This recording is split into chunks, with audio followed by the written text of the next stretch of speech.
আমি 5 বছৰ ভাল চৰকাৰ চলাইছোঁ আৰু আমাৰ দল বহুত তৃণমূল পৰ্যায়লৈকে যাব পাৰিছে। সেইকাৰণে বিৰোধীৰ কি হৈছে কি হোৱা নাই তাক আমি বহুত চিন্তা কৰা নাই। আমি মাত্ৰ আমাৰ সভাপতি মহোদয়ে এইমাত্ৰ ভিতৰত কৈছে যে আমাৰ টাৰ্গেট এইবাৰ 50%ৰ ওপৰত ভোট লোৱা। গতিকে আমি আমাৰ ৰেকৰ্ডবিলাক ভাল কৰিবৰ কাৰণে চেষ্টা কৰি আছোঁ। বিৰোধীৰ কোনোবা দিনা তেওঁলোকে ক'ব আমি লিলি হোটেলত বহিম, কোনোবা দিনা ক'ব বিহালীৰ ধাবাত গৈ বহিম, কোনোবা দিনা ক'ব দিল্লীত ৰাহুল গান্ধীৰ ঘৰত গৈ বহিম।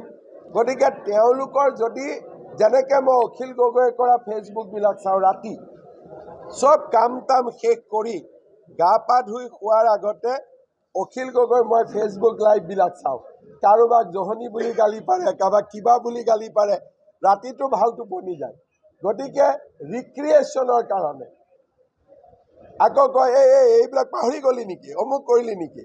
বৰ্তমান ৰাতি কাৰোবাৰ যদি পৰিবাৰত কণ্ডল লাগিছে, ল'ৰা ছোৱালী নিজৰ ভিতৰত কাজিয়া লাগিছে, ক'ৰবাত অফিচত টেনশ্যন হৈছে, ক'ৰবাত মালিকৰ লগত টেনশ্যন হৈছে, ক'ৰবাত অফিচৰ বছৰ লগত টেনশ্যন হৈছে, ক'ৰবাত ভায়েক ককায়েকৰ মাজত টেনশ্যন হৈছে।